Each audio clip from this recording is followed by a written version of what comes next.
Bismillahirrahmanirrahim. Assalamualaikum warahmatullahi wabarakatuh. Alhamdulillahirabbil alamin. Shalatan wassalaman ala Rasulillah wa ala alihi wa sahbihi ajma'in. Asyhadu an la ilaha illallah wahdahu la syarikalah wa asyhadu anna Muhammadan abduhu wa rasuluhu alladzi la nabiyya ba'dah.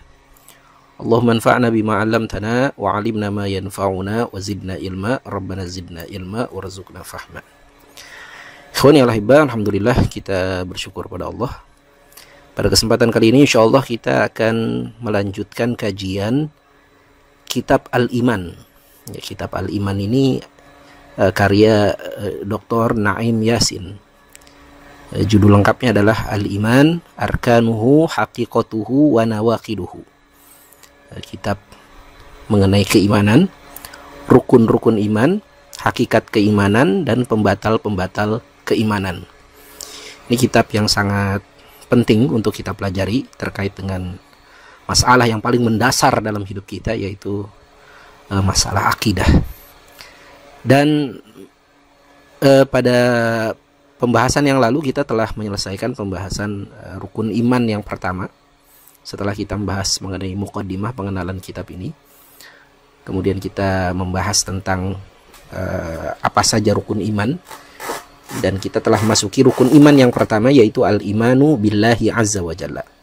Maka insyaallah hari ini kita akan memasuki pembahasan rukun iman yang kedua, yaitu al-imanu bil malaikah, ya, iman terhadap para malaikat.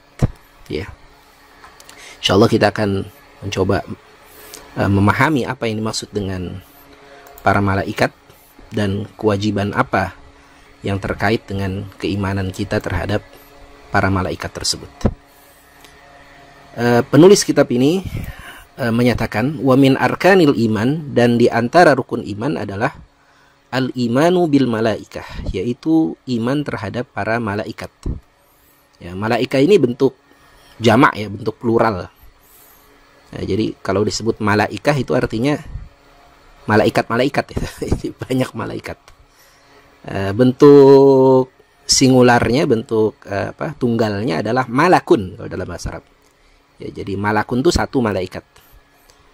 Masalahnya kita nggak punya bentuk tunggalnya dalam bahasa Indonesia itu apa? Ya, malaikat itu kalau dalam bahasa Arab itu bentuk jamak, bentuk plural.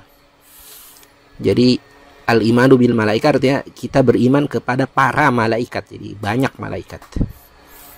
Wal maqsudu bihi, dan maksud dari iman kepada para malaikat adalah al-i'tiqadul jazimu, keyakinan yang kokoh, keyakinan yang kuat, bi anna lillahi malaikatan, bahwasanya Allah Subhanahu wa taala memiliki para malaikat, maujudin, yang mereka ini ada, makhluqina, mereka ini diciptakan, ya, min nurin, ya, dari cahaya, wa annahum la ya'sunallaha ma amarahum, dan bahwasanya mereka itu tidak bermaksiat, tidak pernah bermaksiat, tidak pernah menentang perintah Allah, ya, tidak pernah bermaksiat atas perintah Allah. Wa annahum qa'imuna biwadhaifihim, dan sesungguhnya mereka itu senantiasa mengerjakan setiap wazifah, setiap tugas yang Allah bebankan kepada mereka. Allati amarahumullahu bil qiyami biha, yang Allah Subhanahu wa taala telah perintahkan untuk melaksanakan tugas-tugas tersebut. Jadi ini definisi al-imanu bil malaikah, ya. Iman kepada para malaikat artinya kita memiliki keyakinan yang teguh bahwasanya Allah Subhanahu wa taala memiliki para malaikat. Mereka ini maujud, mereka ini ada. Mereka ini bukan khayalan, bukan. Mereka itu nyata, eksis. Mereka ini bukan perumpamaan, bukan, ya. Karena ada orang yang menyatakan, ada orang yang berpendapat begitu. Pendapat ini tentu saja pendapat yang keliru, ya. Bahwa malaikat itu sebetulnya bukan makhluk, bukan sesuatu yang nyata. Tapi dia hanyalah dorongan motivasi kebaikan. Jadi dia hanya kiasan saja. Tidak. Itu pendapat yang keliru, ya.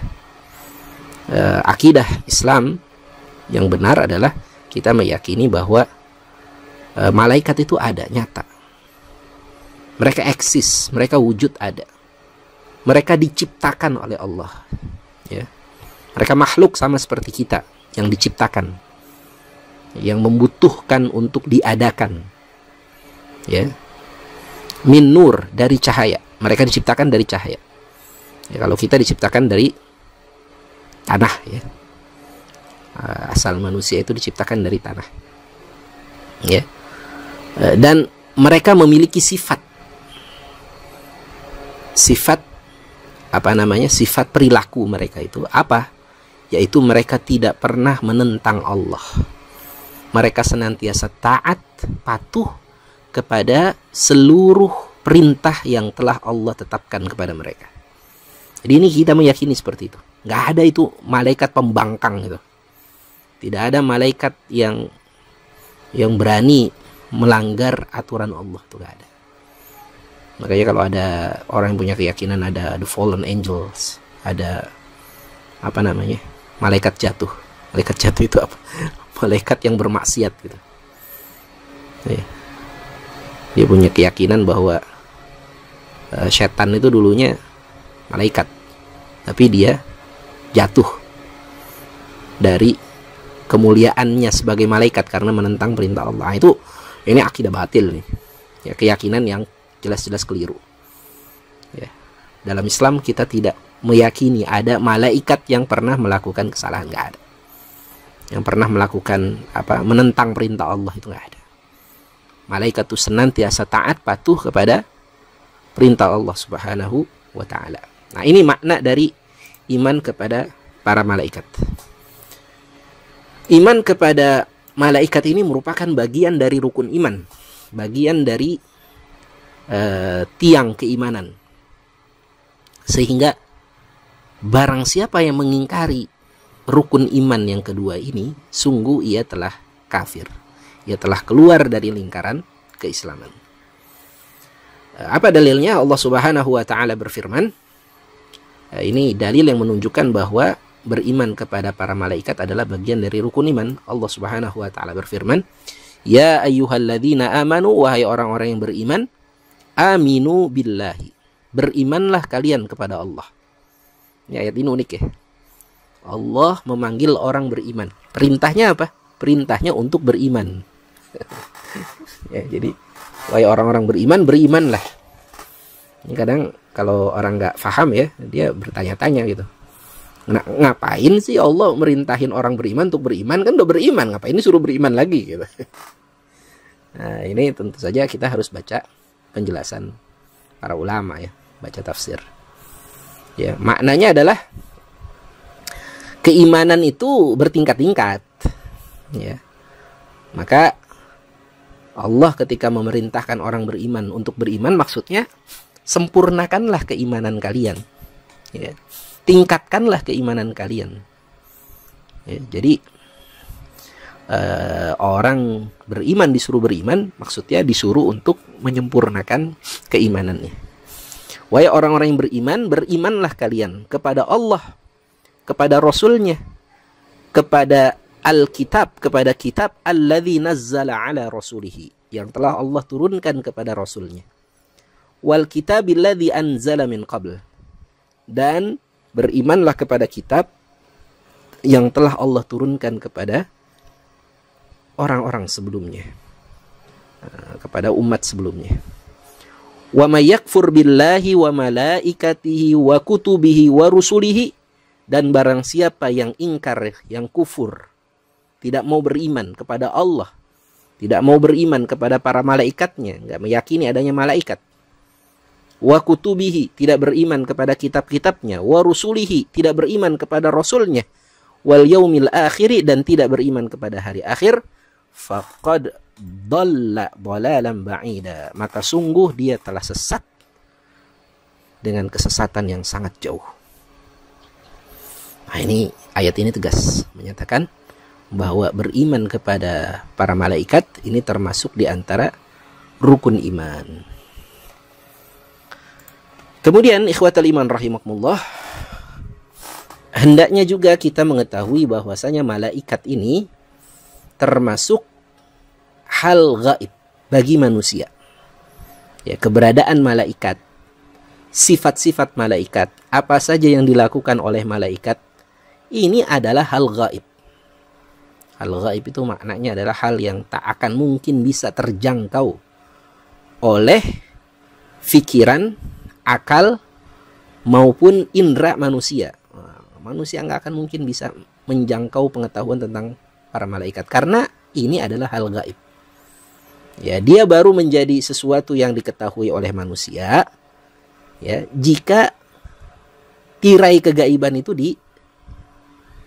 diturunkan, gitu, dilepaskan.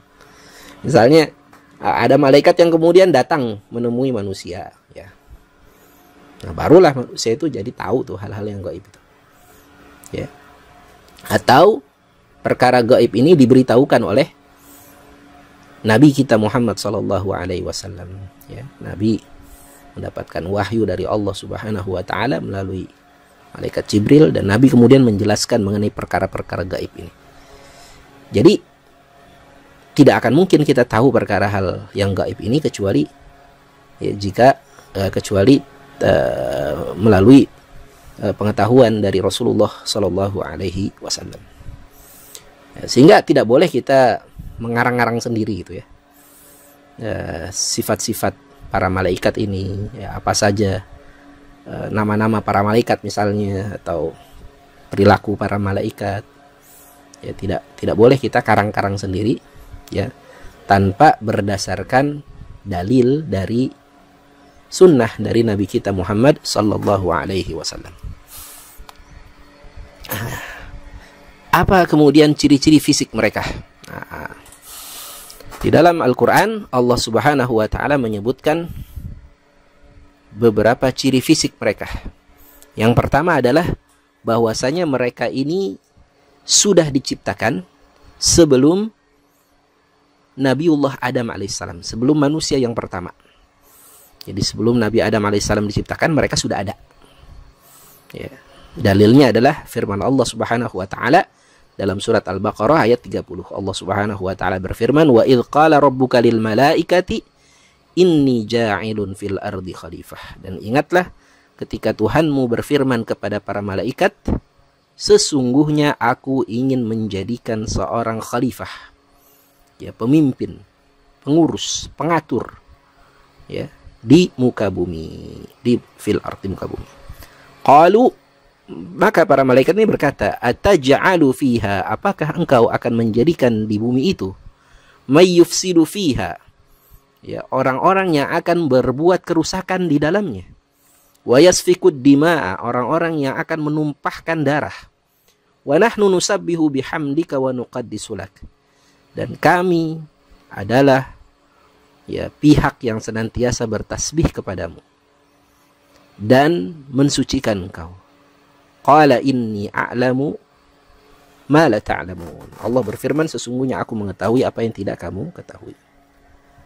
Jadi sebelum Allah Subhanahu wa taala menciptakan Adam alaihissalam, ya, Allah Subhanahu wa taala sudah menciptakan para malaikat, dan Allah Subhanahu wa taala berdialog dengan malaikat ini ketika akan menciptakan manusia.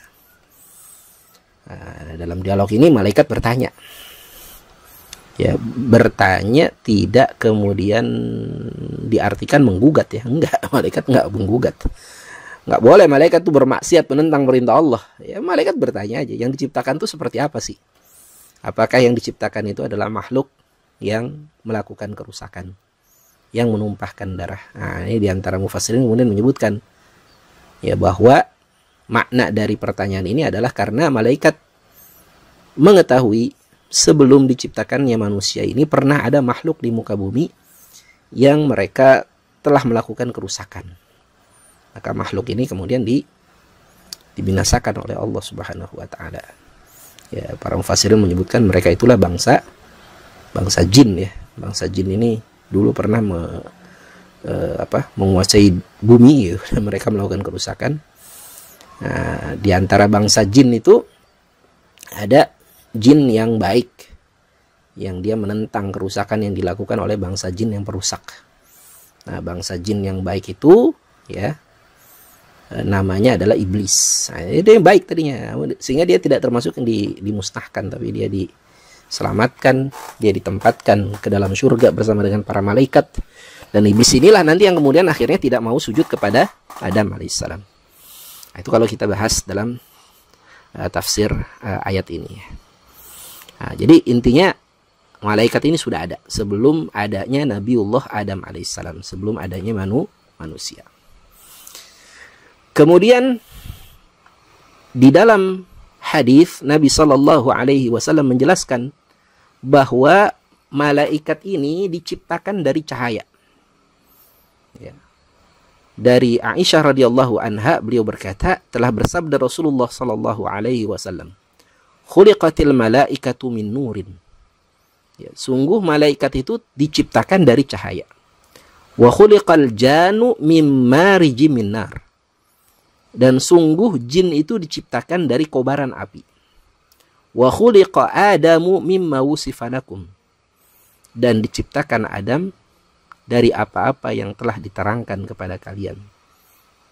Ya, di dalam Al-Qur'an. Al-Qur'an telah menjelaskan pada kita bahwa Adam itu diciptakan dari apa? Min turab, ya, dari tanah, ya. Min tin, ya, dari tanah. Tin itu maksudnya adalah at-turabul mukhtalitu bil ma'. Tanah yang bercampur air. Nah, itu Nabi Adam alaihissalam. Nah, sedangkan malaikat itu tercipta dari cahaya. Kemudian yang ketiga, kita tahu ya bahwa mereka ini adalah makhluk nuraniyah yang tidak memiliki tubuh material seperti manusia. Ya. Sehingga mereka tidak membutuhkan makan, minum, menikah, tidur, dan semacamnya. Karena tidak kita dapati itu. Ada riwayat yang menyebutkan bahwa mereka ini makan. Ya, bahkan di antara hal yang menyebabkan Nabi siapa tuh? Nabi Ibrahim, ya. Nabi Ibrahim mengetahui bahwa tamunya itu adalah malaikat. Ya, jadi malaikat yang datang ke kaum Nabi Lut sebelum menjatuhkan siksaan kepada kaumnya Nabi Lut, itu malaikat tersebut, ya, malaikat yang membawa azab itu sempat mampir ke rumahnya Nabi Ibrahim alaihissalam. Dan oleh Nabi Ibrahim alaihissalam itu ditawari makanan. Dan dua malaikat ini kemudian tidak mau makan. Maka saat itulah Nabi Ibrahim tahu bahwa keduanya adalah malaikat. Ya, karena malaikat ini datang dalam bentuk manusia gitu. Tadinya disangkanya manusia, maka ditawari makan. Ternyata nggak mau makan. Nabi Ibrahim kemudian tahu ini adalah malaikat. Sehingga ya malaikat itu tidak butuh makan, tidak butuh minum, tidak butuh menikah, ya, nggak butuh pasangan, tidak butuh tidur, tidak butuh istirahat dan semacamnya. Ya. Tapi apakah malaikat itu bisa mati? Ini para ulama sepakat bahwa malaikat itu bisa mati. Ya, karena nanti ketika Allah Subhanahu wa Ta'ala perintahkan ya malaikat untuk meniup sangkakala, ya, malaikat Israfil itu meniup sangkakala, maka seluruh makhluk itu akan mati. Ya, yang terakhir hidup adalah Israfil tadi yang meniup sangkakala. Nah, Israfil ini kemudian dicabut nyawanya oleh Allah Subhanahu wa Ta'ala. Jadi semua malaikat akan mati. Kullu man 'alaiha fan. Ya, seluruh makhluk itu akan binasa. Tentu saja termasuk di dalamnya adalah malaikat. Kemudian mereka ini memiliki sayap. Ya, apabila mereka berada dalam bentuk aslinya, maka mereka memiliki sayap. Ya, Allah Subhanahu wa Ta'ala berfirman, Alhamdulillahi fatiris samawati wal ard. Segala puji Allah Ta'ala yang telah menciptakan langit dan bumi. Ja'ilil malaikah. Dialah Allah yang telah menjadikan malaikat rusulan sebagai utusan-utusannya. Uli ajnihah, yang malaikat ini memiliki sayap. Mathna wa thulatha wa ruba. Sayapnya itu 2 pasang, 2 pasang, 3 pasang, 3 pasang, atau 4 pasang, 4 pasang. Yazidu fil khalqi ma yasha.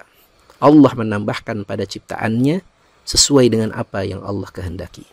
Innallaha ala kulli syai'in qadir. Sesungguhnya Allah Maha berkuasa atas segala sesuatu. Kemudian kita mengetahui pula berdasarkan dalil bahwasanya mereka memiliki kemampuan untuk berubah wujud. Ya. Mereka bisa menjadi manusia. Ya. Dan kalau jadi manusia tentu saja nggak kelihatan sayapnya. Mereka jadi manusia biasa. Ya. Sebagaimana dahulu malaikat ini pernah datang kepada Nabi Shallallahu Alaihi Wasallam, ya, di hadapan para sahabat saat mengajarkan mengenai apa itu iman, apa itu Islam, apa itu ihsan, dan apa itu tanda-tanda hari kiamat. Nah, itu kan datang tuh malaikat bertanya kepada Rasulullah, apa itu iman, apa itu Islam, ya. Nah, saat itu malaikat datang dalam bentuk manusia.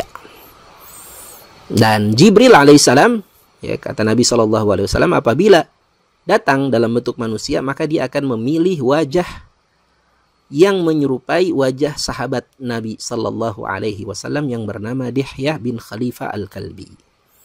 Ini seorang sahabat Nabi yang tampan. Ya. Jadi ini mereka memiliki kemampuan untuk berubah wujud, ya. Atau dalam riwayat yang lain ada seorang sahabat yang pernah melihat malaikat dalam bentuk awan putih, ya, awan yang di dalamnya ada cahaya, dan kemudian awan tersebut datang menemuinya ketika ia baca Al-Quran.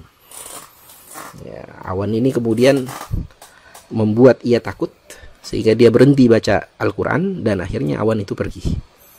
Maka Nabi SAW menjelaskan itulah safaratil kiramil bararah, malaikat mulia yang menaungi orang-orang yang membaca Al-Quran. Nah, jadi mereka bisa berubah wujud, ya. Nah, itu ciri-ciri fisik para malaikat. Lantas bagaimana perilaku mereka? Perilaku mereka di sini terkait dengan hubungan mereka dengan Allah. Kemudian yang kedua, hubungan mereka dengan manusia.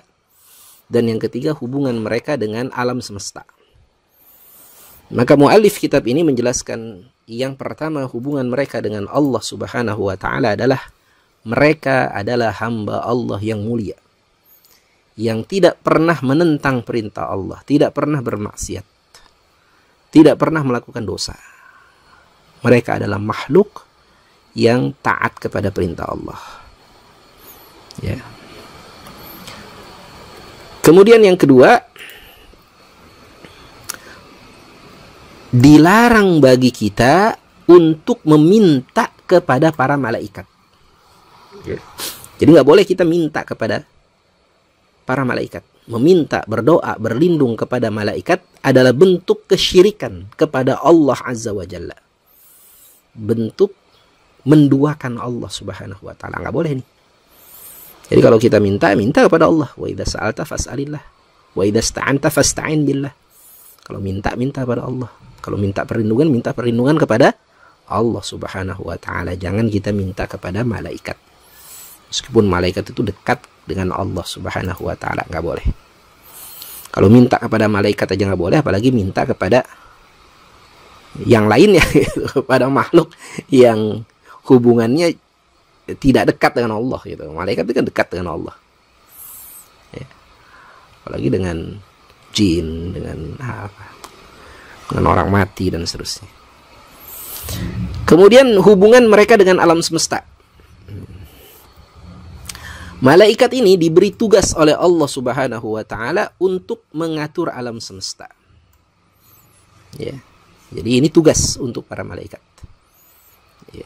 Allah Ta'ala tentu saja maha mampu untuk mengatur alam semesta ini sendiri, ya. Tapi Allah Subhanahu wa Ta'ala sengaja menciptakan makhluk yang diberi tugas untuk mengatur alam semesta itu, ya. Dari hal-hal yang kecil, mikrokosmos, sampai hal-hal yang besar, makrokosmos. Semuanya dari hal-hal yang kecil.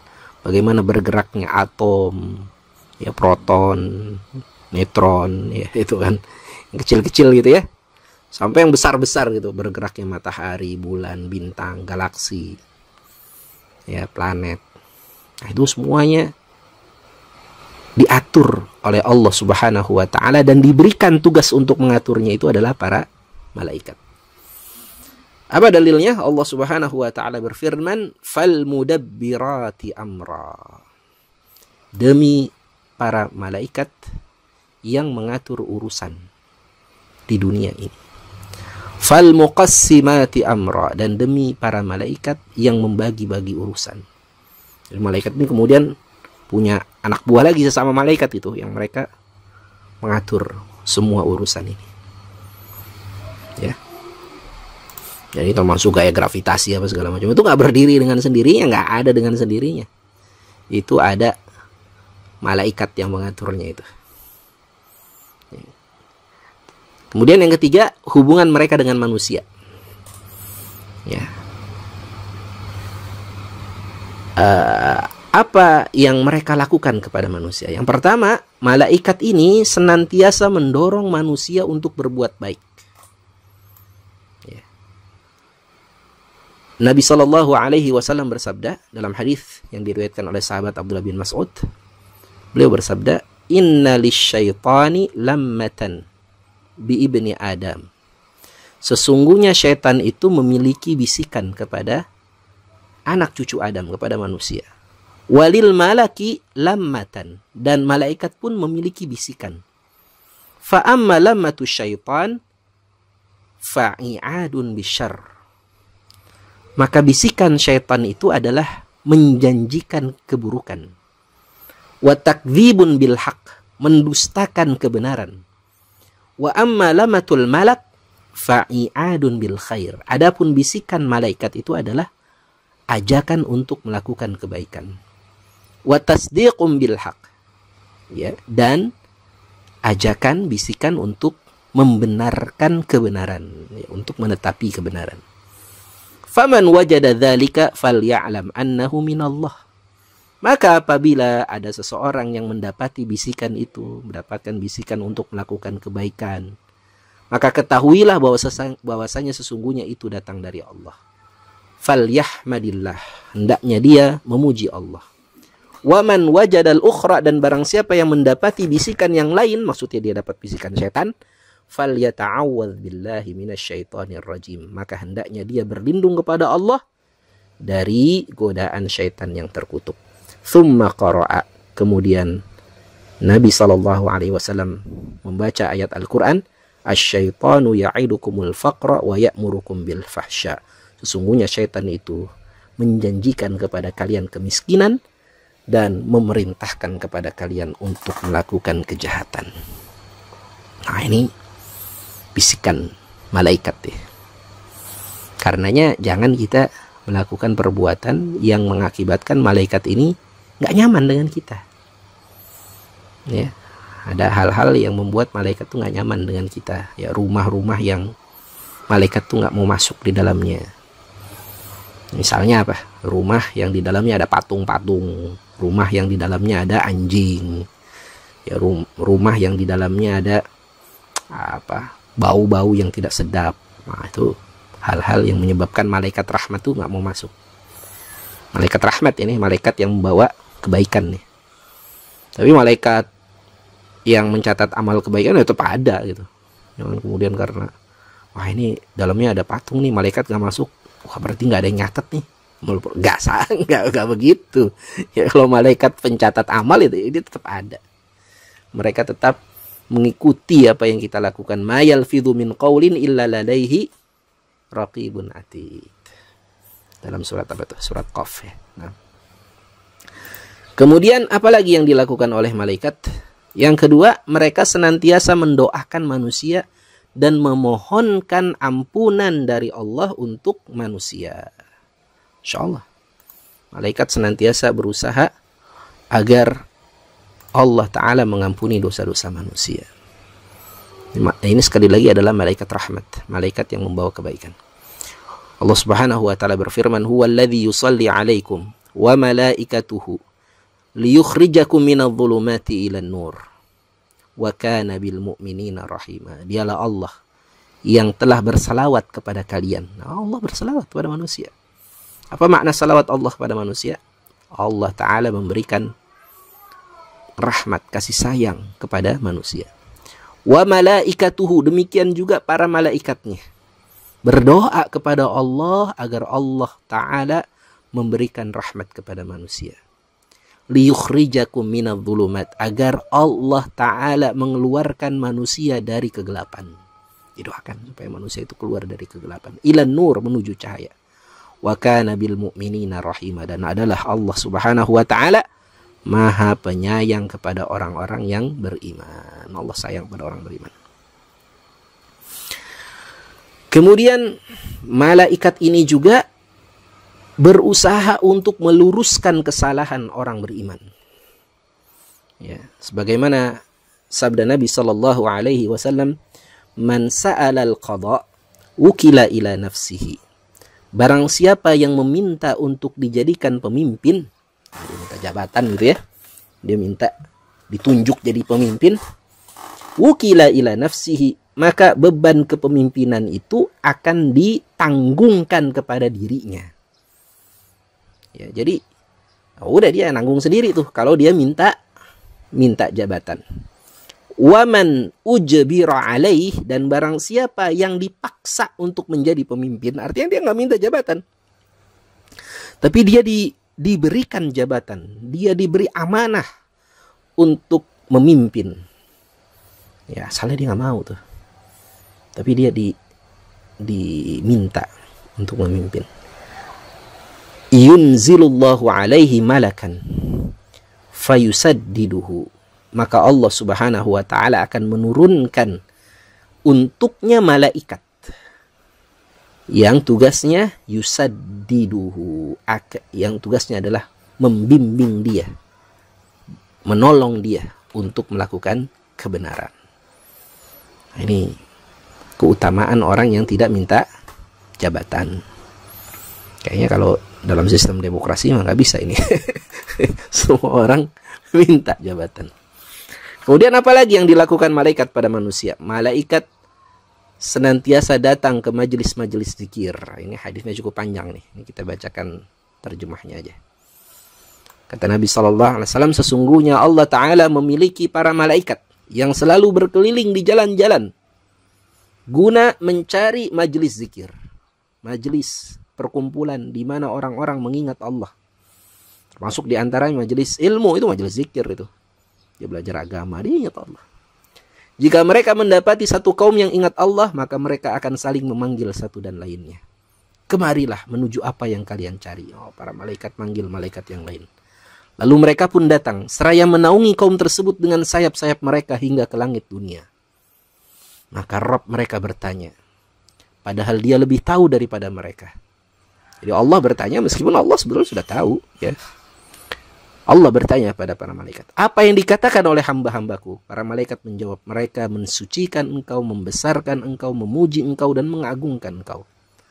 Allah Ta'ala kemudian bertanya lagi, apakah mereka melihatku? Para malaikat menjawab, tidak demi Allah, mereka tidak melihatmu.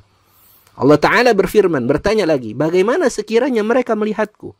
Para malaikat menjawab, sekiranya mereka melihatmu, niscaya mereka akan lebih giat lagi beribadah, lebih besar lagi pengagungan dan pujian mereka kepadamu, dan akan lebih sering lagi ya mensucikan engkau. Allah Ta'ala kemudian bertanya, lalu apa yang mereka minta? Apa yang orang-orang di majelis zikir itu minta? Para malaikat menjawab, mereka minta syurgamu ya Allah. Allah kemudian bertanya, apakah mereka telah melihat surga? Para malaikat menjawab, belum demi Allah, mereka belum pernah melihatnya. Allah bertanya, bagaimana sekiranya mereka telah melihatnya? Para malaikat menjawab, jika mereka melihatnya, niscaya mereka akan lebih berkeinginan lagi, lebih antusias lagi, lebih berharap lagi untuk mendapatkan surga. Allah Ta'ala kemudian berfirman, lalu dari apa mereka minta berlindung? Para malaikat menjawab, mereka minta berlindung dari api neraka. Allah berfirman, apakah mereka telah melihatnya? Para malaikat menjawab, belum demi Allah. Wahai Rabb, belum pernah mereka melihatnya sama sekali. Allah berfirman, bagaimana jika seandainya mereka melihatnya? Para malaikat menjawab, tentu mereka akan semakin menjauh dan semakin takut lagi dari neraka itu. Allah berfirman, sesungguhnya aku telah mempersaksikan kepada kalian bahwa aku telah mengampuni mereka. Orang-orang ini majelis zikir yang diampuni oleh Allah. Makanya sering-sering kita datang ke majelis zikir, majelis ilmu, ya, agar Allah ampuni dosa-dosa kita. Salah satu dari malaikat berkata, sesungguhnya di antara mereka ada si fulan yang bukan bagian dari mereka, bukan bagian dari majelis zikir itu, majelis ilmu itu. Dia hanya datang untuk satu keperluan. Apakah dia dapat keutamaan diampuni juga dosanya? Dia padahal cuma numpang lewat doang tuh, ya, nggak ikut ngaji, nggak ikut di majelis ilmu, cuma numpang lewat aja. Allah berfirman, mereka adalah satu kaum yang teman duduk mereka tidak akan mendapatkan kecelakaan, ya. Yang hanya sekedar lewat saja, sekedar mampir saja pun mereka tidak akan mendapatkan kecelakaan. Hadis riwayat Imam Bukhari dan Imam Muslim. Jadi ini diantara interaksi malaikat kepada manusia. Berikutnya apalagi yang mereka lakukan? Mereka mendukung para pencari ilmu. Ini dalam hadis yang sudah sangat terkenal, ya. Hadis riwayat Imam Muslim, Nabi SAW bersabda, "Wa majtama'a qaumun fi baitin min buyutillah yatluna kitab Allah wa yatadarasunahu bainahum illa nazalat alaihimus sakinah wa ghasyiyatuhumur rahmah wa haffathumul malaikah wa dzakarahumullahu fi man indah." Tidaklah ada satu kaum berkumpul di salah satu rumah dari rumah-rumah Allah, salah satu masjid. Mereka baca Al-Quran, mereka tadarus mempelajari Al-Quran, kecuali akan turun pada mereka ketenangan. Mereka akan dinaungi rahmat, mereka akan dilingkupi oleh para malaikat, dan Allah Ta'ala menyebut-nyebut mereka di sisi para makhluk yang dimuliakan di sisinya. Apa makna dari wahaffathumul malaikah? Diliputi oleh para malaikat ini, para ulama menyebutkan diantaranya Al-Mula Ali Al-Qari berkata, ma'nahul ma'unah wa taysirul mu'nati bisa'i fi talabihi. Maknanya adalah mereka akan ditolong, dimudahkan oleh Allah dalam upaya mereka menuntut ilmu. Nah, ini. Kemudian yang keenam, mereka akan mendukung para mujahid. Ya, para malaikat ini di antara yang dilakukan adalah kepada manusia adalah mereka mendukung para mujahid, orang-orang yang berjuang di jalan Allah. Sebagaimana firman Allah dalam surat Al-Anfal, "Idz tastaghifuna rabbakum." Ingatlah ketika kalian memohon pertolongan dari Tuhan kalian, dari Allah, fastajaba lakum, maka Allah mengijabah, mengabulkan permohonan kalian itu. Anni mumiddukum bi alfi minal malaikati murdifin. Sesungguhnya aku akan mendatangkan bala bantuan kepada kalian dengan 1000 malaikat yang datang berturut-turut. Insyaallah. Ini peristiwa pada perang apa? Pada perang Badar, ya. Kaum muslimin 300 orang berhadapan dengan 1000, ya, 1000 pasukan kafir. Ya, udah kalah jumlah kan. Allah turun dengan 1000 malaikat. Jadi lawannya orang kafir itu 1300. Orang kafir 1000 dilawan oleh 1300. 300 berbentuk manusia, 1000 dalam bentuk malaikat. Dalam perang Badar itu banyak keajaiban-keajaiban terjadi. Ada seorang sahabat, ya, yang melihat ada orang kafir dia kejar, tiba-tiba tubuhnya terbelah dua, dan ada suara pecutan cemeti di atas kepalanya. Sudah itu dia lihat orang kafir itu tubuhnya terbelah dua. Belum dibunuh oleh kaum muslimin, tubuhnya sudah terbelah dulu. Ada seorang sahabat mau memenggal kepala orang kafir, belum sampai pedangnya itu ke leher orang kafir, lehernya udah putus duluan. Jadi malaikat datang nyata itu di perang Badar, ikut dalam peperangan melawan orang-orang kafir. Ini Masya Allah, ya. Dan itu juga terjadi, ya, di jihad di masa kontemporer, gitu. Sampai ada buku judulnya Ayatul Rahman fi Jihadil Afghan, ya. Tanda-tanda kekuasaan Allah di jihad Afghanistan itu dulu, Syekh Abdul Azam, ya. Bagaimana jet-jet Soviet itu dulu nggak ditembak, nggak diapa-apain, tiba-tiba tabrak-tabrakan di atas langit, gitu. Masya Allah, orang-orang kafir, ya, Soviet itu yang komunis ateis itu melihat banyak sekali keajaiban di perang Afgan, ya. Sehingga ya alhamdulillah, ya, Afgan itu mereka keluar jadi bangsa pemenang. Soviet kalah, negaranya terpecah-pecah, bubar Soviet. Kemudian datang Amerika juga kalah, hampir krisis ekonomi itu, berusaha menaklukkan Afghanistan, dan akhirnya sekarang rakyat Afghanistan merasakan kemerdekaan. Kemudian apalagi yang dilakukan oleh para malaikat? Mereka menjaga manusia. Ya. Dalam surat Ar-Ra'd, Allah Subhanahu wa taala berfirman, "Sawa'un minkum man asarra al-qawla wa man jahara bihi wa man huwa mustakhfim bil-lail wa saribun bin-nahar. Lahu mu'aqqibatun min baini yadayhi."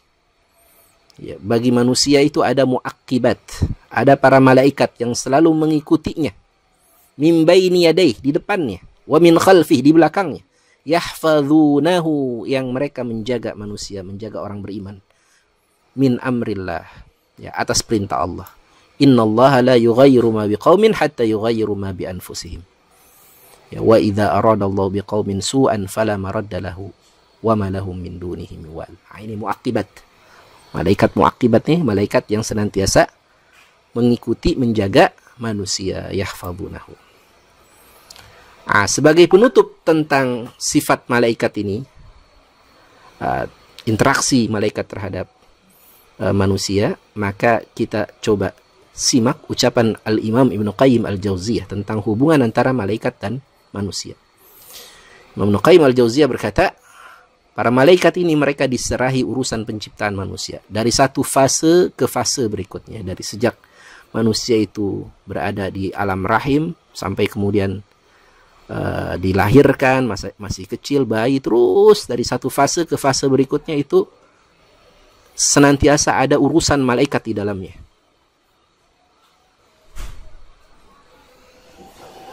Mereka menjaga dalam 3 lapis kegelapan, dalam penulisan rezeki, dalam amal, ajal, nasib, celaka dan bahagianya, menyertai dalam segala urusannya. Perhitungan ucapan dan perbuatan manusia itu dihitung oleh atau dicatat oleh para malaikat. Menjaganya dalam hidupnya, mencabut ruh manusia ketika meninggal, membawa roh manusia ketika meninggal, membawa roh manusia untuk diperlihatkan kepada Allah Subhanahu wa taala, pada pencipta. Jadi dalam semua aspek kehidupan manusia, mulai manusia itu ada dalam kandungan sampai manusia itu wafat, itu ada campur tangan malaikat di dalamnya. Merekalah yang ditugasi mengurusi azab dan nikmat di dalam alam barzah dan sesudah kebangkitan.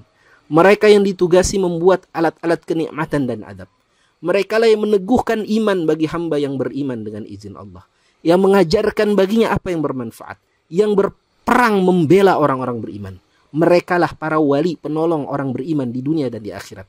Mereka yang menjanjikannya kebaikan, yang membisikkan kebaikan dan mengajak kepada kebaikan, melarang kejahatan, serta memperingatkan manusia untuk tidak melakukan kejahatan. Maka mereka adalah para wali dan ansor. Ya, mereka adalah pelindung dan penolong manusia, penjaga dan muallim dan pengajar manusia, penasehat yang senantiasa berdoa dan beristighfar untuk manusia, yang selalu bersalawat atasnya selama ia mengajarkan kebaikan untuk manusia. Selama manusia mengajarkan kebaikan untuk manusia yang lain, maka malaikat akan berselawat untuk orang tersebut. Merekalah yang memberikan kabar gembira dengan karamah Allah ketika tidur, mati dan ketika dibangkitkan. Merekalah yang membuatnya zuhud di dunia dan menjadikannya cinta kepada akhiratnya. Mereka yang mengingatkan manusia ketika ia lupa, yang menggiatkannya ketika ia malas, yang menenangkannya ketika ia panik. Merekalah yang mengupayakan kebaikan dunia dan akhiratnya. Merekalah para utusan Allah dalam mencipta dan mengurusnya. Mereka adalah safir, duta, penghubung antara Allah dan hambanya. Turun dengan perintah dari sisinya di seluruh penjuru alam, dan naik kepadanya dengan perintah membawa urusan. Jadi Masya Allah, ya, dalam hidup kita ini, interaksi malaikat dengan kita ini sangatlah dekat. Oleh karena itu, jangan kita merasa sendirian gitu dalam hidup di dunia ini. Enggak ada. Enggak ada. Kita sendiri, sepi, enggak ada. Bahkan ketika kita misalnya di penjara, diasingkan, ada malaikat yang tetap Allah titipkan untuk menjaga, menemani diri kita. Atau kita sedang berada di luar negeri, nggak ada orang yang kenal kita misalnya, atau luar kota, nggak, yakin ada malaikat yang menjaga kita, menemani kita, mencatat semua amal perbuatan kita. idh yatalaqal mutalaqiyani 'anil yamini wa 'anil shimali qa'id ma yalfidhu min qaulin illa ladaihi raqibun atid. Senantiasa duduk di samping kita, mencatat apa yang kita lakukan dan apa yang kita ucapkan. Jadi subhanallah, ini interaksi malaikat dengan manusia itu sangatlah dekat. Ya, tapi tetap tadi ya, kita nggak boleh minta kepada malaikat. Kita minta kepada Allah karena Allah lah yang mengatur apa yang dilakukan malaikat kepada diri kita. Ya, tapi kita berbahagia dengan adanya malaikat ini. Ya, kita merasa tenang dengan keberadaan malaikat ini di sekitar kita, dan kita menjaga agar mereka senantiasa dekat-dekat dengan kita. Nah, inilah sifat-sifat para malaikat. Insyaallah nanti pada pertemuan berikutnya kita akan bahas lebih lanjut mengenai jumlah para malaikat, kemudian nama-nama malaikat dan seterusnya. Insyaallah kita akan bahas pada pertemuan yang akan datang. Mudah-mudahan ada manfaatnya. Aqulu qouli hadza astaghfirullah li wa lakum, innahu was-samiul alim, walhamdulillahirabbil alamin. Assalamualaikum warahmatullahi wabarakatuh.